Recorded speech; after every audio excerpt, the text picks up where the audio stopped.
Hello everyone, welcome back to Study Time with Isha. So, measures of central tendency में अभी तक हमने cover किया है arithmetic mean. हमने देखा कि कैसे different types of series, individual series, discrete series and continuous series में हम किस तरीके से different methods use करके arithmetic mean calculate करते हैं. और last video में हमने देखा था कि कैसे arithmetic mean अगर हमें गिवन हो और हमारी कुछ मिसिंग वैल्यूज हो तो हम किस तरीके से वो मिसिंग वैल्यूज फाइंड आउट कर सकते हैं। अब आज जो हम टॉपिक पढ़ने जा रहे हैं that is correcting the incorrect values, right? और in case of arithmetic mean, तो कहने का मतलब ये है कि कभी कभी ऐसा भी हो सकता है कि हमें कुछ डेटा गिवन है, उसका हमने अरिथमेटिक मीन निकाल लिया, उसके बाद हमें जब हम उसको दोबारा से चेक करते हैं तो हम ये ऑब्जर्व करते हैं कि हमारी कोई एक वैल्यू या दो तीन वैल्यूज हमने गलती से कुछ और लिख ली थी। जैसे वहां 1 होना चाहिए था लेकिन हमने 2 लिख लिया था। तो ऑब्वियसली अगर हमने कुछ वैल्यूज गलत नोट कर ली हैं तो हमारा इसका मतलब जो अरिथमेटिक मीन होगा वो भी गलत होगा। तो हम उसको कैसे करेक्ट कर सकते हैं बिना सारा प्रोसीजर रिपीट किए हुए, वही चीज हम आज पढ़ेंगे। तो हमारे टॉपिक का क्या नाम है? Correcting the incorrect values in case of when we are calculating arithmetic mean. So let's try to understand with the help of an example. The example is the mean marks of 100 students were found to be 40.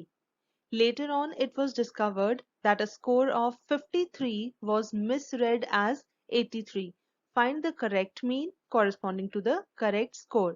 तो question को आपने बड़े अच्छे से बड़े ध्यान से देखना है, पढ़ना है, समझना है और देखना है कि हमारे पास क्या इंफॉर्मेशन गिवन है और हमें क्या चीज कैलकुलेट करनी है। ठीक है, तो हमारा क्वेश्चन देखिए क्या है। बहुत सिंपल है, घबराने की जरूरत नहीं है। सिर्फ अभी आप अगर फर्स्ट टाइम ये क्वेश्चन देख रहे हो तो आपको लगेगा कि थोड़ा सा कंफ्यूजिंग है, but this is very simple. देखिए हमें क्वेश्चन में क्या गिवन है? The mean marks of 100 students, इसका मतलब n कितना है? 100 स्टूडेंट्स का हमने डेटा नोट किया, राइट? उनके मार्क्स जब हमने नोट कर लिए और हमने मीन कैलकुलेट किया तो मीन आया x bar is equal to 40। Now later on it was discovered that a score of 53 was misread as 83। हमने misread क्या किया है? 83। इसका मतलब हमारा जो सही वाली वैल्यू थी वो कौन सी थी? Correct value was 53। ठीक है, करेक्ट वैल्यू इज 53 और इनकरेक्ट वैल्यू कौन सी है? देखिए ये आपने बड़े ध्यान से देखना है कि करेक्ट कौन सी है और इनकरेक्ट कौन सी। अगर आपने उल्टा कर दिया तो आंसर सारा गलत हो जाएगा। ठीक है, तो देखिए यहाँ लिखा है it was discovered that a score of 53 was misread as 83। जब हम नोट कर रहे थे मार्क्स बच्चों के, 100 स्टूडेंट्स का डेटा नोट कर रहे थे, तो जो 53 होना चाहिए था हमने उसको गलती से 83 पढ़ लिया और हमने 83 लिख दिया। ठीक है, और हमने जो मीन कैलकुलेट किया वो 83 के अकॉर्डिंग ही किया। अब हमें क्या करना है? इस इंफॉर्मेशन से we have to find the correct mean corresponding to the correct score. ठीक है, अब देखिए हमने पहले भी ये चीज बताई है कि हमारे पास जो भी क्वेश्चन होता है उससे रिलेटेड जो चीजें भी रिक्वायर्ड होती हैं या जो भी फॉर्मूले यूज हो सकते हैं हमने सबसे पहले वो नोट करने होते हैं। ठीक है, अब देखिए हम यहाँ बात कर रहे हैं मीन की। ठीक है, तो हमने क्या करना है? सबसे पहले मीन का ही फॉर्मूला लिख लेना है, राइट? तो मीन का फॉर्मूला हम लिख लेते हैं x bar is equal to summation of x upon n। यहाँ फ्रीक्वेंसीज गिवन नहीं है ना, तो this is a case of individual series, है ना? तो इसीलिए simple formula x bar is equal to summation of x upon n। अब हमें x बार गिवन है 40, समेशन ऑफ x हमें नहीं पता है ना, क्योंकि हमारे पास पूरा डेटा नहीं है, और n हमारे पास है 100। तो इसका मतलब क्या हुआ? समेशन ऑफ x कितना आया? 40 into 100 which is equal to 4000। ठीक है, तो मतलब अगर हमने 100 स्टूडेंट्स के मार्क्स लिखे होते उनका टोटल आना था 4000। लेकिन ये जो टोटल है दिस इज इनकरेक्ट। क्यों इनकरेक्ट है? क्योंकि जो हमने मीन लिया है वो भी तो इनकरेक्ट है ना। ये जो x bar equal to 40 given है ये हमने जो गलत वैल्यू नोट की थी 83 उसकी वजह से आया है। इसका मतलब हमारे पास ये इस फॉर्मूले में जो समेशन x मिलेगा वो भी हमें गलत मिलेगा। ठीक है, क्योंकि ये x बार भी इनकरेक्ट है।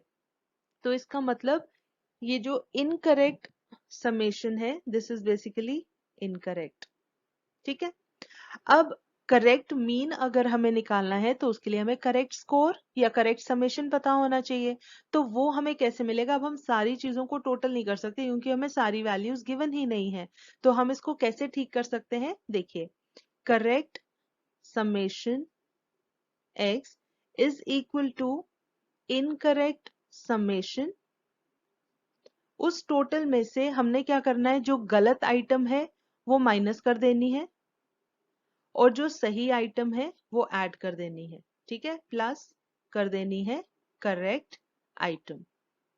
ठीक है, सिंपल है। जो इनकरेक्ट हमारा टोटल आया है उसमें से आप गलत वाली वैल्यू को माइनस कर दो, सही वाली वैल्यू को ऐड कर दो, तो आपको सही वाला समेशन मिल जाएगा। ठीक है, तो अगर हम इसमें वैल्यूज पुट करें क्या आ जाएगा? This is equal to incorrect summation है 4000, गलत वाली आइटम कौन सी है? रॉन्ग आइटम इनकरेक्ट वैल्यू 83 और करेक्ट वाली है 53। ठीक है, और अगर हम इसको सॉल्व करेंगे हमें कितना मिल जाएगा? करेक्ट समेशन यहाँ पर आ जाता है 3970। ठीक है, करेक्ट समेशन हमें मिल गया। जब करेक्ट समेशन मिल गया तो हमें करेक्ट मीन भी मिल जाएगा। तो हमारे एक पार्ट का आंसर हमें मिल चुका है। आपको क्वेश्चन में पूछा है ना, करेक्ट स्कोर के कॉरेस्पॉन्डिंग करेक्ट मीन निकालना है, तो करेक्ट स्कोर हमारा आ गया, दिस इज 3970। तो अब बिल्कुल सिंपल है, करेक्ट समेशन के सॉरी करेक्ट मीन कैसे निकलेगा? हम यहाँ ऊपर लिख देते हैं, therefore correct mean is equal to correct, हम यहाँ थोड़ी सी स्पेस बनाते हैं जरा सी, हम यहाँ लिखेंगे correct summation is equal to sorry correct mean is equal to correct summation upon n. तो हमारा सेम है, हम ये नहीं कह रहे कि पहले 90 स्टूडेंट्स थे और हमने 100 ले लिए थे, स्टूडेंट्स इतने ही हैं। ठीक है, तो हम इसको लिखेंगे करेक्ट समेशन आया 3970 डिवाइडेड बाय एन है हमारा 100, सो आंसर इज 39.7। तो हमारा करेक्ट मीन क्या है? 39.7। आई होप दिस इज क्लियर। बिल्कुल सिंपल है। तो हमने क्या किया? सिंपली जो इनकरेक्ट समेशन था उसमें से हमने गलत वाली वैल्यू को माइनस कर दिया और सही वाली वैल्यू को ऐड कर दिया, उससे हमें करेक्ट समेशन मिल जाएगा। जब करेक्ट समेशन मिल गया तो हमें करेक्ट मीन भी मिल जाएगा, है ना? बिल्कुल simple. I hope this is clear. चलिए एक एग्जाम्पल हम और करते हैं। So example number 2, mean of 100 observations is found to be 40। मतलब हमारे पास है x bar is equal to 40 and n is equal to 100, right? If at the time of computation two items are wrongly taken as 30 and 27 instead of 3 and 72, मतलब हमने computation के time पे 72 और 3 लेना था लेकिन उसकी जगह हमने 27 और 30 ले लिया। ठीक है, गलती से 3 की जगह 30 लिख दिया, 72 की जगह उल्टा 27 लिख दिया, तो उसकी वजह से ऑब्वियसली हमारा मीन गलत आ गया। वो गलत वाला कौन सा है? This is incorrect. ठीक है, दिस इज इनकरेक्ट मीन। तो हम यहाँ पर साथ में नोट कर लेते हैं हमारी करेक्ट वैल्यूज कौन सी हैं और इनकरेक्ट वैल्यूज कौन सी हैं। Correct values and incorrect values तो होनी क्या चाहिए थी? 3 और 72, उसकी जगह हमने लिख दी 30 एंड 27। ठीक है, अब हमें इस इंफॉर्मेशन से फाइंड आउट करना है हमारा करेक्ट मीन। ये गिवन इंफॉर्मेशन है। ठीक है, तो चलिए सबसे पहले, अब क्योंकि हम मीन की बात कर रहे हैं तो हमने सबसे पहले मीन का ही फॉर्मूला लिख लेना है। We have x bar is equal to summation of x upon n। This implies 40 is equal to summation of x upon n, sorry n को हम लिख देते हैं यहाँ पे 100। ठीक है, n is equal to 100, तो this implies summation of x is equal to 4000, but this is incorrect summation, है ना? incorrect total है, तो correct total हमें कैसे मिल सकता है? correct, थोड़ा हम ठीक से लिखते हैं, correct total और correct summation is equal to incorrect summation जो हमारा आता है, इनकरेक्ट समेशन में से हमने माइनस करनी है रॉन्ग वैल्यूज और ऐड कर देनी है करेक्ट वैल्यूज। ठीक है, this is equal to incorrect हमारा है 4000, रॉन्ग वैल्यूज हमारी हैं, रॉन्ग वैल्यूज हैं 30 और 27, इनका टोटल ही हो जाता है ना, और प्लस कर देनी है करेक्ट वैल्यूज, वो हैं 3 और 72। So this is equal to 4000 minus 30 और 27 हो गया 57, 72 और 3 हो गया 75। जब हम इसको टोटल करेंगे ये हमारा आ जाता है, करेक्ट टोटल इज 4018। ठीक है, तो करेक्ट समेशन हमें मिल गया।